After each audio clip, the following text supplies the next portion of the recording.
There's something attached to my penis. That's a catheter. It allows you to go to the bathroom. If it's causing you discomfort, Nurse Steven can adjust it after the examination. We're almost done. Now, can you tell me who the President of the United States is? Bush. Can you tell me President Bush's first name? No.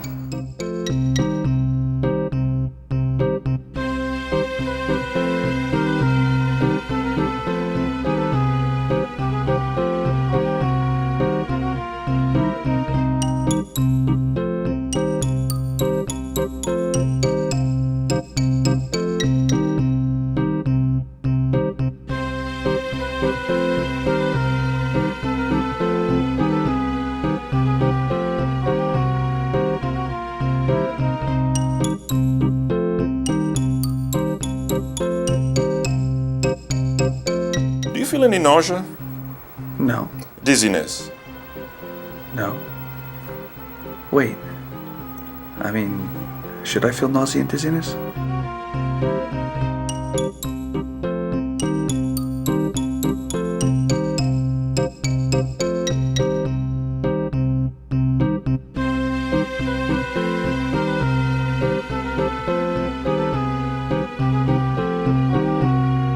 There doesn't appear to be any serious damage, but you may have a slight concussion.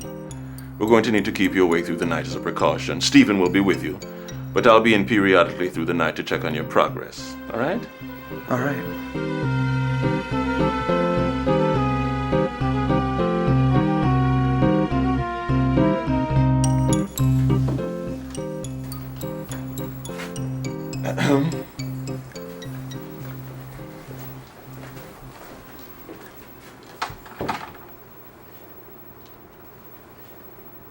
What?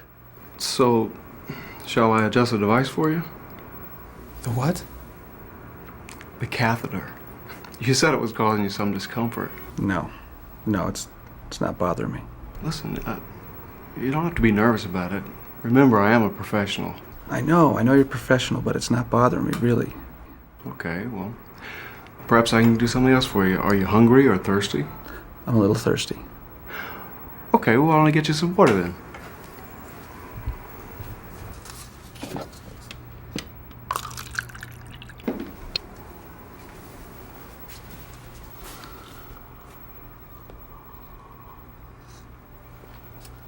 Is that enough? You want another cup? No, that did it. Okay. By the way, you've taken good care of yourself. Excuse me? You look good.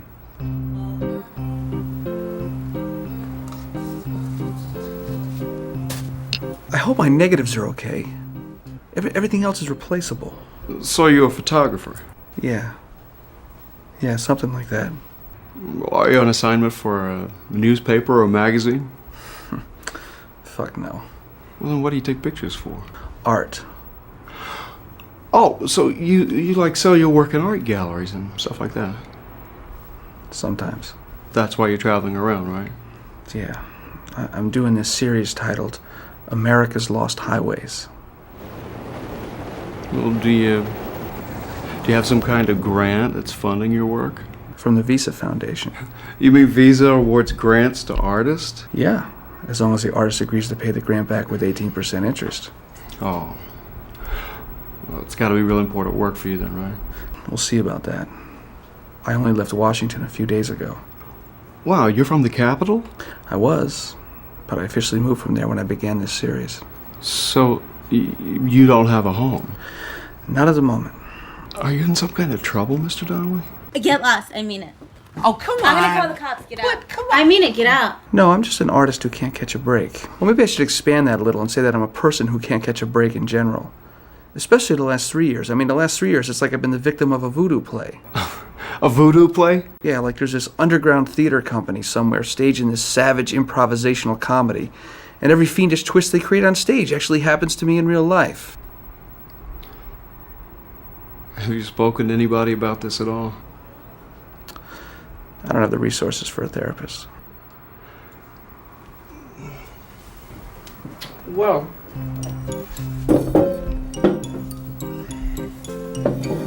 We have all night together. And, you know, you could talk to me if you like about what you've been through. And I'm no therapist, but sometimes it helps to talk about all of your problems with complete strangers.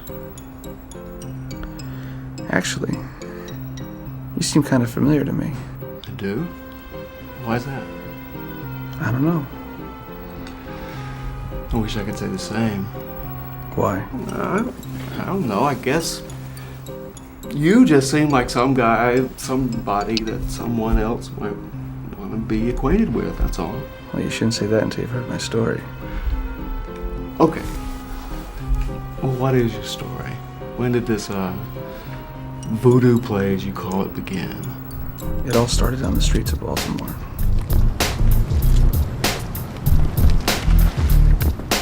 You're not really gonna hit me with that, are you? Shut up! You see that now?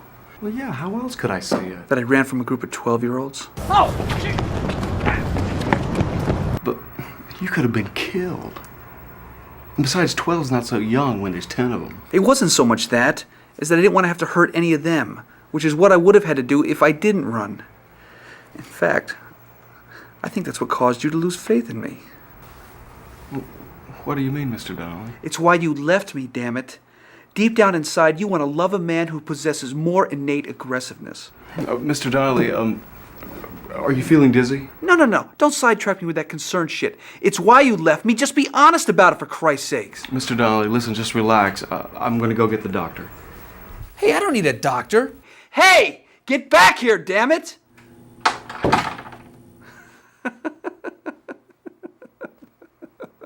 Oh, man, he bought it.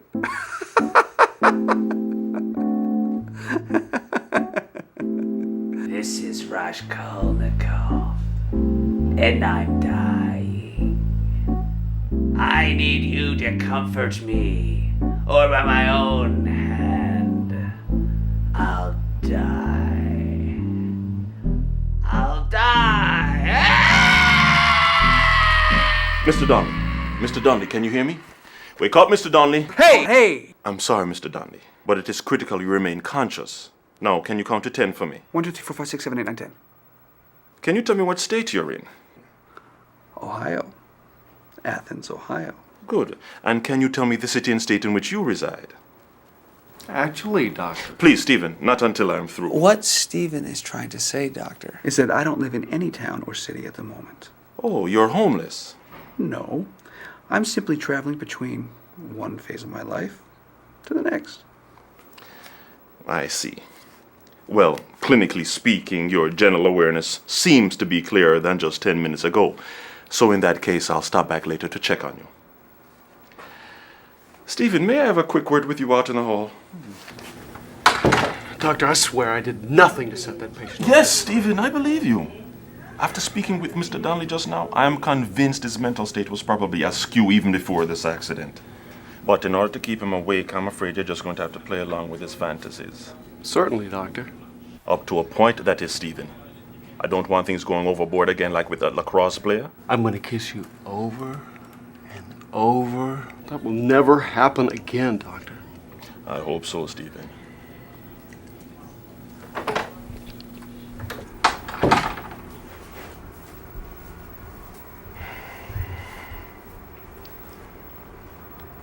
So is there anything else I can get you? Some more water or something? Actually, there is something. What?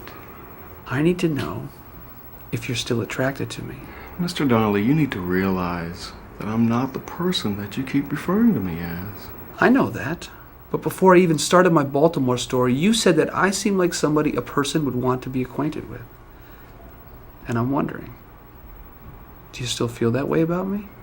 Listen, if you're just nervous about me adjusting the catheter for you... My dick is fine. I just need to know if you're attracted to me. Are you? All right, I knew it. You do like me. Listen, I am not going to touch you unless it falls within the guidelines of professional behavior, of course. Of course, this is nothing lewd. What I need And what I'm asking you to do is pretend to be her. When I'm telling you the story of the last 3 years, I need to talk to you as if I were talking to her. But what do you expect me to say? Nothing much, really. I just need to tell her all the stuff that's happened to me since we split. And since I can't speak to her anymore in reality... Mr. Donnelly, I don't think this is a very good idea. Oh, come on, Stephen. It'll be fun. And I'll bet you've never even had an ounce of fun on one of these graveyard shifts. Only once. What was that? I said this could be very dangerous for us. Maybe, but only for me. I mean, you've got nothing to fear. Look at the condition I'm in. I'm harmless.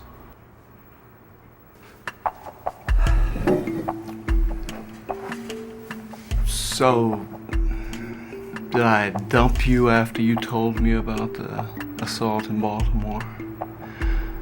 You know, because I figured you weren't man enough for me anymore. It's pretty good. No. You waited another week until Hartford.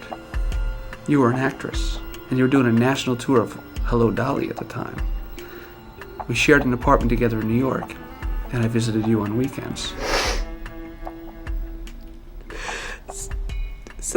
Sometimes I think I don't love you enough.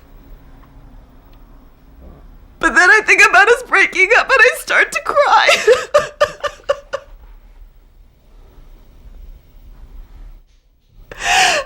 Maybe it's something I just need to work on. What was odd, though, was that when we woke up the next morning, you attacked me. I don't know, Agnes. Jesus, can I digest being dumped first?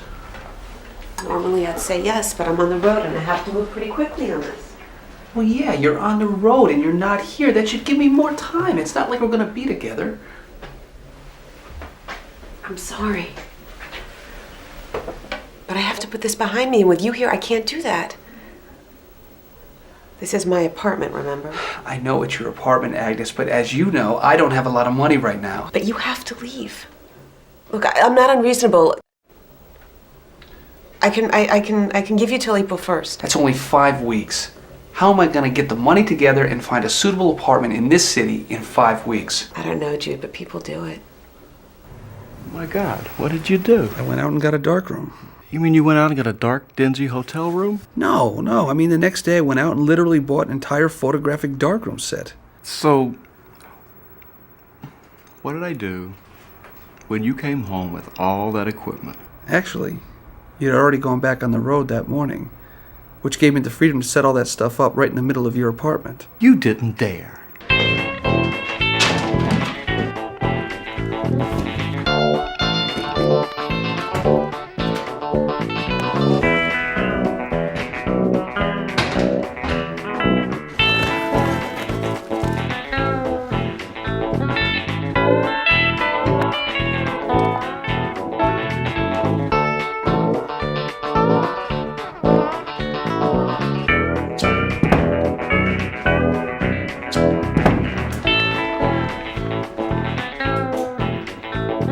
I can't believe if you were going to leave in 5 weeks, why you bothered setting up all that equipment in my apartment. I needed something to divert my attention immediately, baby. You destroyed me. Why didn't you just buy some drugs or get a hooker? Oh my God! You're a man! Man, woman, it is only what we see in our minds that counts. How about what our eyes see? What do your eyes see?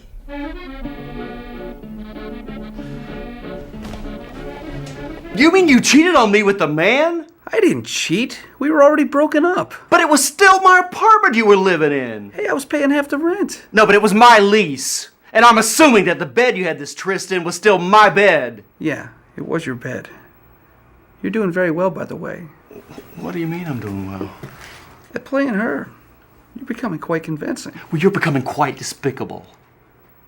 How could you do such a thing? How could I do such a thing? How could you kick me out on such short notice like that?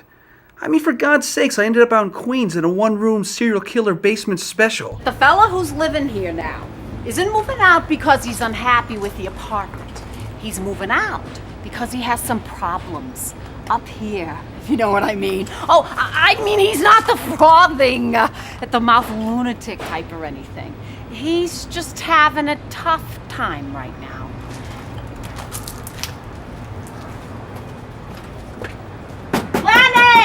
Are you in there? The man is here to look at the apartment. Lenny! It's all right, sweetheart. It's just me and that man I told you about.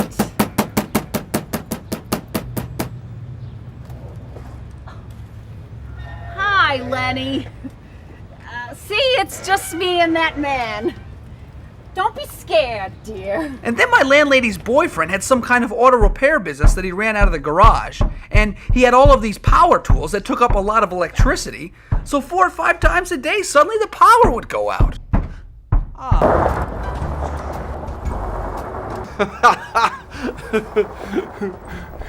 Why are you laughing? Well, because that's such a funny story. No, it's not. It's a pathetic story. Why I ever let it get as far as a test drive is beyond me. Because you have a good heart. A kind, sweet, gentle heart.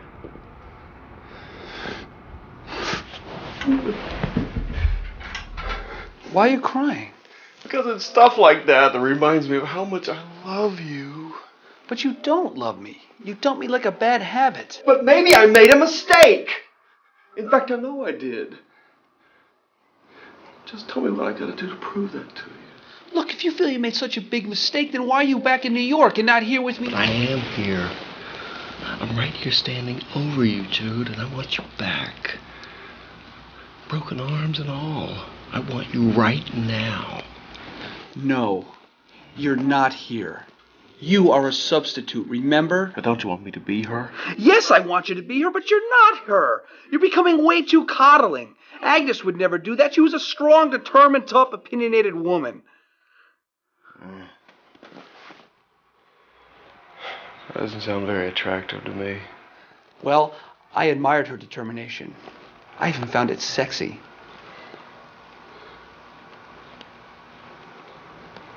Well,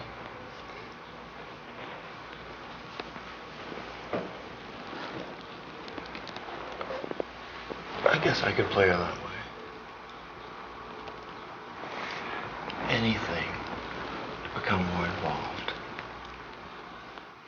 All right. But what I really need you to do is just listen.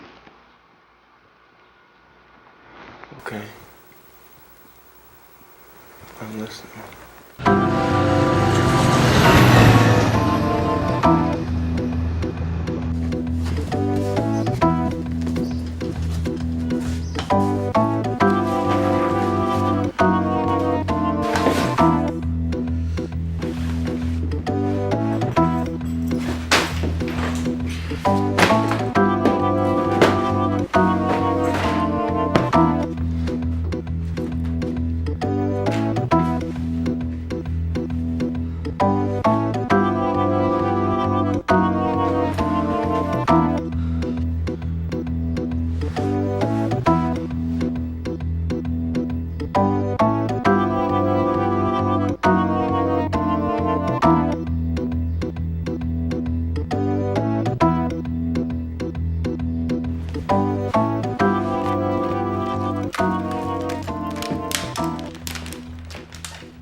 Hello? Hello? How did you know which city my show was playing in? Oh, you were back in New York now. Your show was running on Broadway. My show went to Broadway? Well, was it a hit? Well, it was a revival of a proven hit, starring the original lead. You mean to tell me, all this time, I've been touring in a revival of Hello, Dolly with, dare I say, Carol Channing? Yeah. You mean the Carol Channing?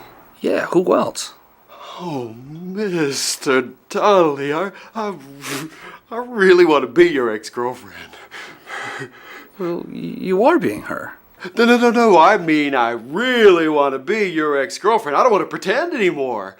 It's been a secret desire of my entire life to go to New York and be on Broadway and get to be a Broadway star. Well, Agnes was hardly a Broadway star. In fact, she was scarcely more than a chorus girl, and this had been her first theater job in 3 years. Mostly she made her living doing these insipid voiceovers for television and radio. Yeah. That may be on the way I made my living most of the time. But it sure was several notches above you being a waiter wannabe photographer. At least I kept my art true to my soul. Soul! That's what every artistic failure hides behind. If you saw the work that I've done since we've split, you'd hardly be calling me a failure. Well, have you sold any of it? A couple of pieces. But what does that matter? Van Gogh never sold anything in his life. Look at the wonderful life that this Mr. Van Gogh led. No, look at the wonderful art he left the world. No, look at the life he led. Is that the life you want? Because from the looks of things, that's exactly the direction you're headed in. No.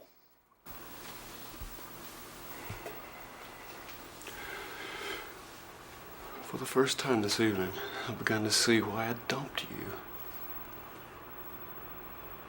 What a loser attitude. No, I have a truly artistic attitude. Yeah, and it was this artistic attitude that led you away from the liveliest, most cultured city in the world to some little farmhouse in the middle of the woods somewhere, wasn't it? It wasn't in the middle of the woods. It was in the town of Manchester. And I wasn't so alone after a while either. I was meeting people through the restaurant I was working in. Uh-huh. And I'm sure these people were exactly the kind of influence that every burgeoning artist needs to have around them. Excuse me, Jude. Hi. Hi, how you doing? Didn't mean to startle you.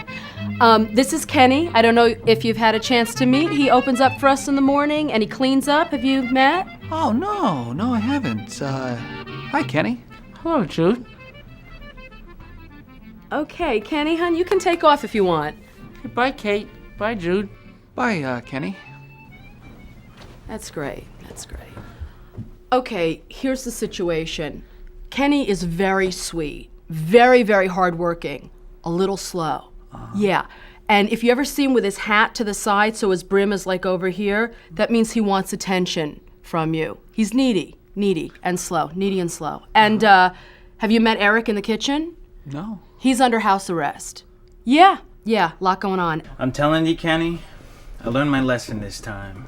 You'll never catch me shooting a bottle rocket at a cop again. Well, that's just heartwarming, Eric, really. Hi, Kate. Hi, Eric. What's going on, Kenny? Thought you were leaving. Okay, Kate, I'm leaving now. Bye. Okay, bye, Kenny. Jude, I'd like you to meet Eric. Eric, this is Jude.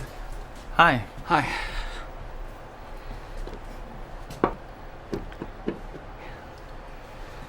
Wave. Bye, Kenny. So how you doing, Jude? Oh, I'm doing good. How are you? Not bad considering. You ever been on house arrest before? No. Don't ever try it, dude. It sucks. Okay, that's great to know, Eric. Thank you. Listen, why don't we get back to work? We've got a restaurant to open, and I think I hear a car coming in. Let's get back to work. God, I hate that howling bitch sometimes.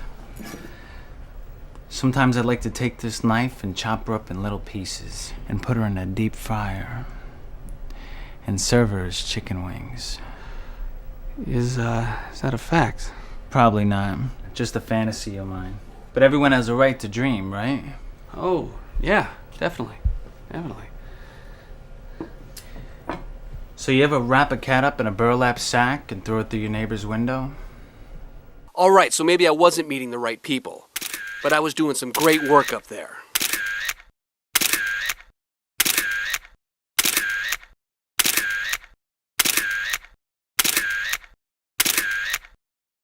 Fuck, I need to get back out on the road. What on earth for? To finish America's Lost Highways. Listen, Jude. It sounds like you might have talent.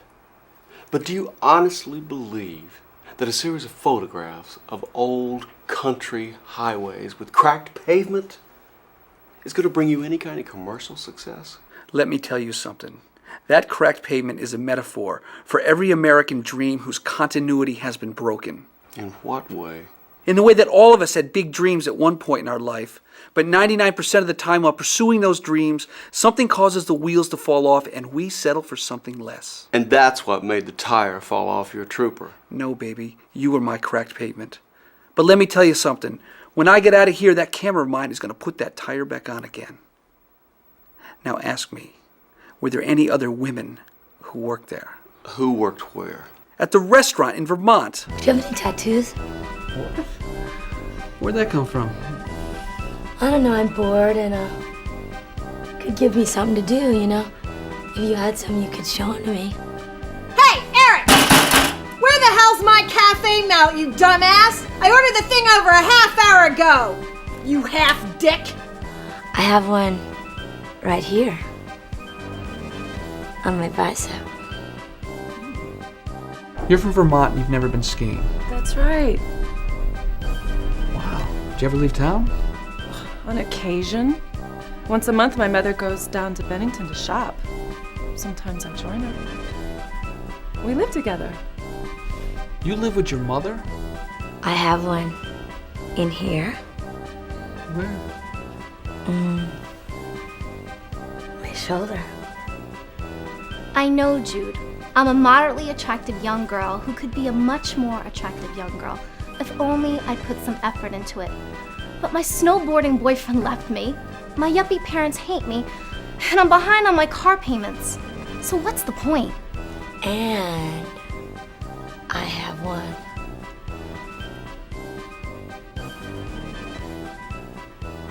Right here. That's my favorite one. I don't care about that. I want to talk about something else. In fact, I bet you're just the kind of guy that would like to marry a virgin, aren't you? No, not necessarily. I wouldn't be opposed to the idea. I mean, in some sick, twisted Freudian way, isn't that every man's fantasy? That's interesting. Why? Because I'm a virgin. Why are you telling me that? I guess I'm just trying to open things up a little. But you're not supposed to be talking about yourself. You're supposed to be playing another character. But I don't want to do that anymore either, Mr. Donnelly. Listen, I don't want to talk about other women, and I don't want to play your big-ass girlfriend. But that's what I need from you. No, what you need, Mr. Donnelly, is the truth. And the truth is that she never loved you, and when she realized it, she let you go. How would you know? You just said you've never even experienced intimacy. I've been waiting for the real thing to come. It sounds to me like you're waiting your entire life for miracles to happen. My miracle has happened, Mr. Donnelly. The person I love has come into my life. Let's hope so, Stephen, because until you lose your virginity, you don't know what a miracle is. No, Mr. Donnelly, the only person in this room that doesn't know about true miracles is you. And the reason your life is caught up in this voodoo story is because deep down inside, you're looking for your one true miracle. Which is why I can't play her anymore. Because she was not it. Yes, she was, and I was hers.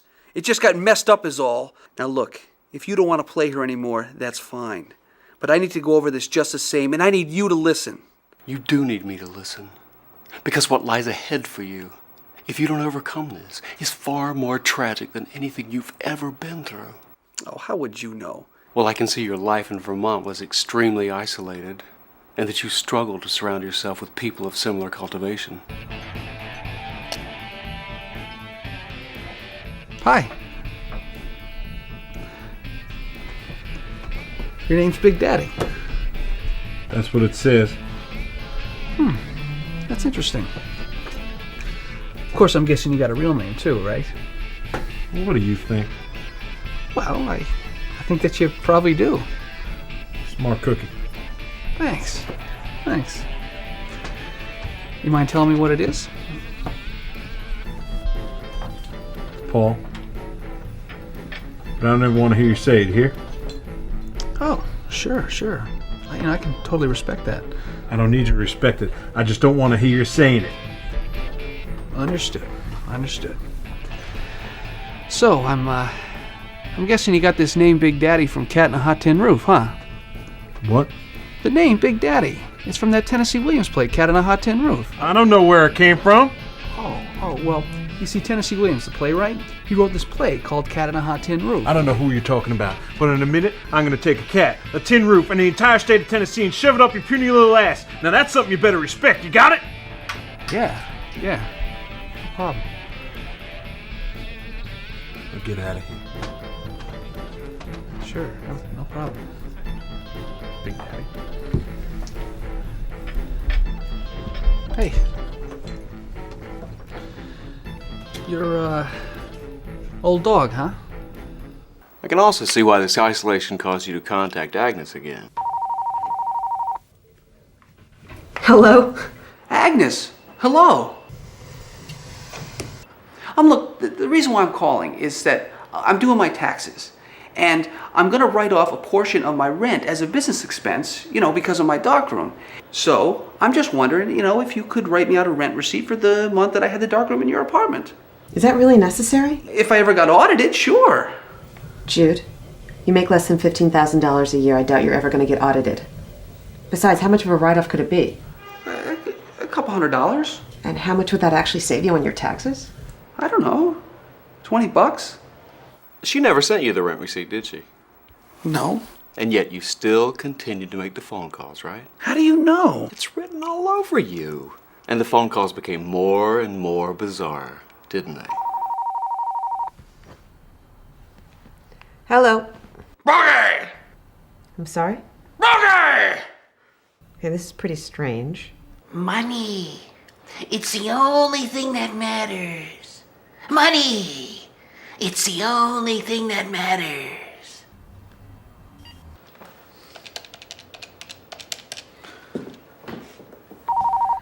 Hello.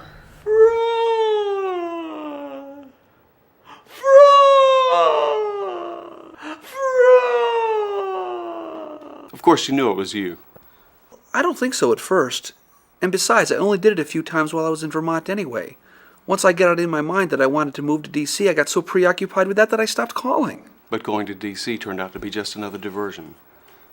And once the isolation settled in, you started making the phone calls again, didn't you? That's only partially true. Yes, the isolation settled in again. But my decision to go to Washington had nothing to do with any diversions. My decision to go to D.C. was purely artistic. Oh, please, why would any artist live in D.C. when they could live in New York? I don't know. Why did Van Gogh move to Arles instead of staying in Paris? Because he was insane, Mr. Donnelly? Hey, stop pissing on Vincent. I'm not pissing on Vincent. I feel sorry for the man, as I should. Because as you well know, after Arles, he ended up in an insane asylum in Saint-Remy, where he committed suicide. And something equally tragic is in store for you if you can't face the reality of what you're running from. I'm not running away from anything. I'm running towards becoming an artist. By taking pictures of our national shrines like a common tourist? The monuments in D.C. were the furthest thing from my artistic itinerary. Well, what did this artistic itinerary have you take pictures of? The Beltway. The what? The Beltway. The highway that wraps around Washington. You're joking, right? There's no way you moved all the way down to D.C. to take pictures of the Washington Beltway. Yes, I did. In fact, I also planned to photograph the Baltimore Beltway, too. My working title for the series was A Tale of Two Beltways. Okay, Mr. Donnelly, now I know what you're running from. What? You're gay.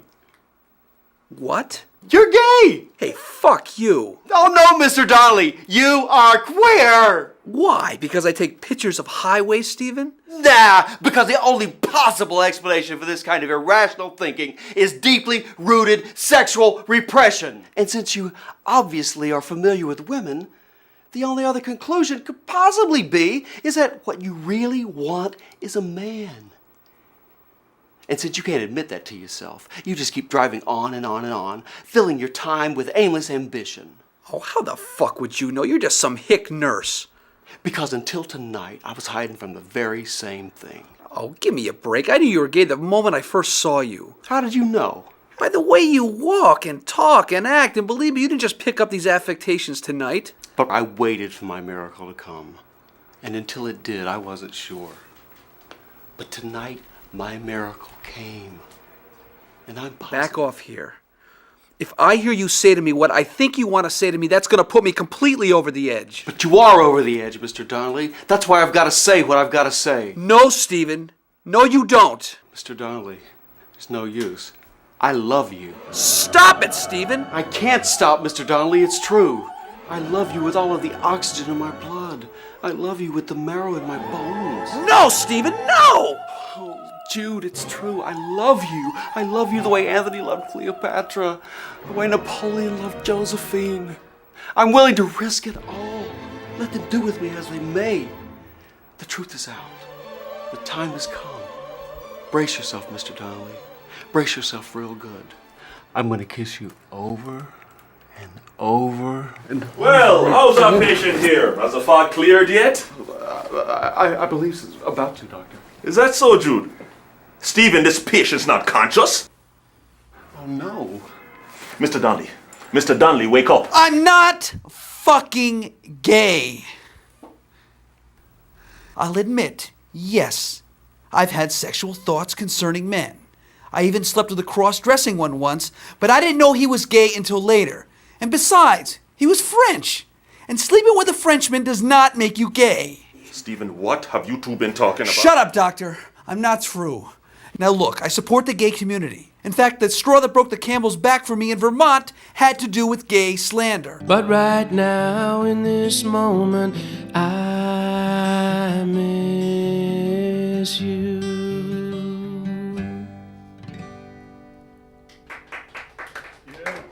Thank you. Thanks a lot. Thanks.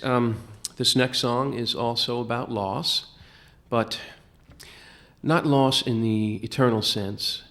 The kind of loss that I'm referring to is more the kind of loss that we experience here on Earth, and of course I mean divorce. No. Wait. What are you cheering at? I mean, divorce is an ugly thing, right? In fact, a couple of years ago, I was at this party, and after a while, it dawned on me that I was the only person in that room who hadn't yet been through a divorce. That's because you're gay!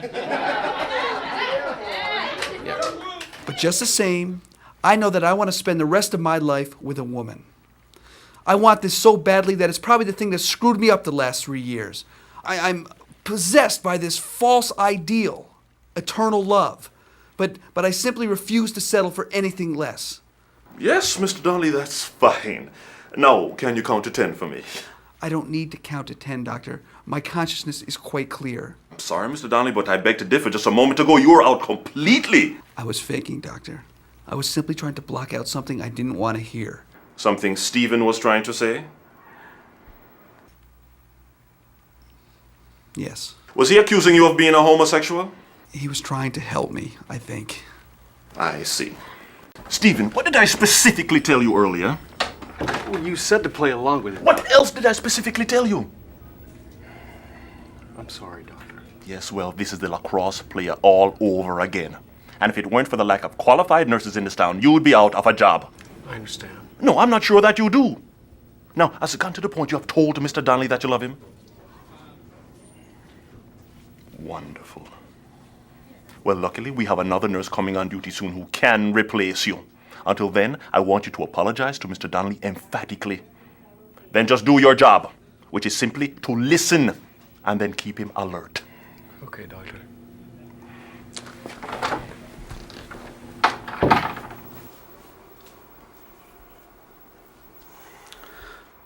Stephen, I'm sorry. No, Mr. Donnelly, there's no need for you to apologize.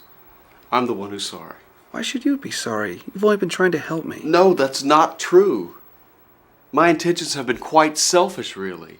And I'd like to apologize to you. Why? Because I've been trying to seduce you all evening long. Seduce me? Come on, Stephen. Give me a break. You wouldn't know where to begin. You're a virgin. Actually, that's not true, Mr. Donnelly. I've been sexually active for over 2 decades now. Really? Yeah. Wow. This is becoming as bizarre as anything from my voodoo play. But I've got to admit, you have helped me. No, Mr. Donnelly. I have misled you for my own amusement. Maybe, but in doing so, you have helped me identify that thing that's been screwing up my life all these years. This false ideal, eternal love, it doesn't exist, does it? Nothing on this earth is eternal. So when the good things come into our lives, we've got to learn to enjoy them. But when it's time to let them go, we have to let them go. Otherwise, their memory will destroy us. But what if I can't let go? And what if I can get back what I lost? There is no chance. Otherwise, you're going to be reliving your life in Vermont and Washington for the rest of your life. Washington, right. I never told you about that.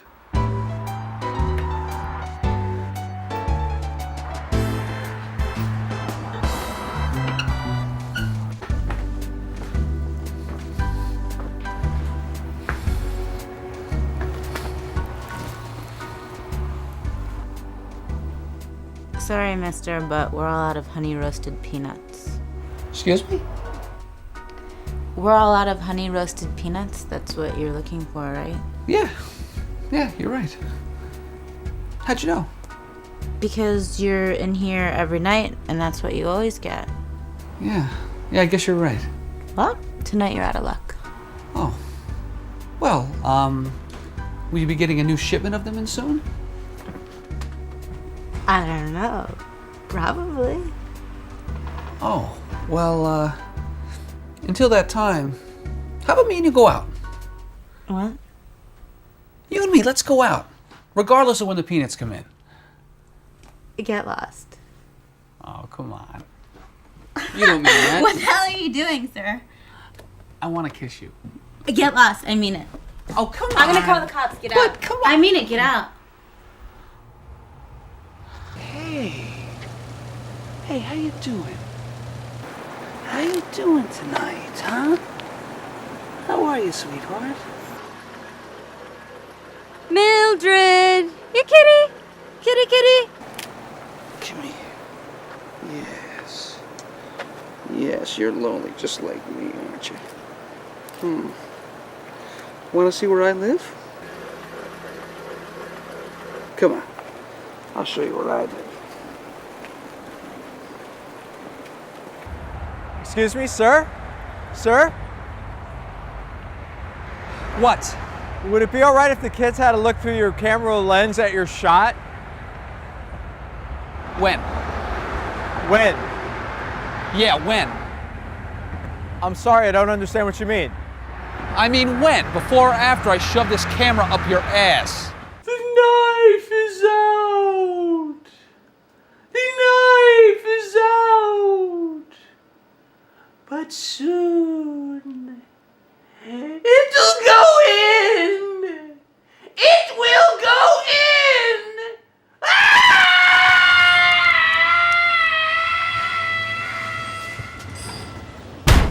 Did you just throw something at that car? No. Yes, you did. I saw you. I'm 33 years old. Then why are you standing in the bushes? Just getting some air. Yeah, right. I am. The world's gone to hell in a handbasket. Is that when you decided to do this America's Lost Highway series? Yeah, I knew I had to get out of D.C. But as you can see, this hasn't helped you much either, has it? Now listen. We don't have much time remaining together. And Dr. Gansey is going to replace me soon with another nurse. But I'd really like to take the time we have left to help convince you of how important it is to let go. Well, I don't know how you'll do it, but you can certainly give it a try. Look, if I show you what'll happen to you if you don't let go of your past, I know you're going to be convinced to let go of it. Yes? Agnes? It's Jude. Oh my God. Agnes? Jude, go away! But Eadsky, I've come such a long way to see you. Jude, go away. I mean it, you're in enough trouble already. Oh, but I love you. I need you. I'm gonna start yelling for help in a minute. Shit! Help!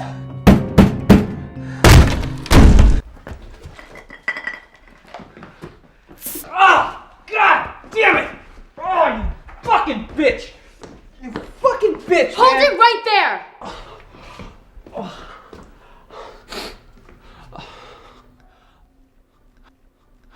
But officer, like, you don't understand. She fucking ruined I'm me. going to end you if you take a step towards her. Get down on the floor and put your hands behind your back. But officer... Get on the fucking ground! But that's the direction you're headed in, Mr. Donnelly. I don't care, Stephen. I want you to stop. But only you can do that. You've got to let go. What if she made a mistake? But she didn't make a mistake, and you know that. You've just got to admit it to yourself. You've got to let reality be your closure. And the reality is that you're laid up in a hospital bed in Athens, Ohio with 2 broken arms and a concussion. That you got in an automobile accident while running away from the problems and the pain that you can't confront. Now that is your present reality. Stephen. No playing substitutes with this one. Talk to her as her own woman. And you may just find that you can become a new man. Stephen, get away from him now. Have you no decency at all? Doctor, I don't want to hear it. Just get yourself over to the ICU where even you wouldn't have the nerve to pull any such shenanigans.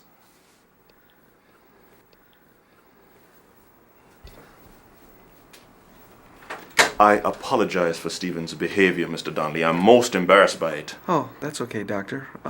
Like I said, he was just trying to help. Hello. I'm Jude. Hi, I'm Claire. Claire? That's a beautiful name. Thank you. Jude's nice too. Well, I see that the two of you are going to get along just fine, which is a good thing, since it's imperative we keep Mr. Donnelly conscious and alert. So in that case, I'll leave the two of you and check back in about an hour or so, okay? Okay.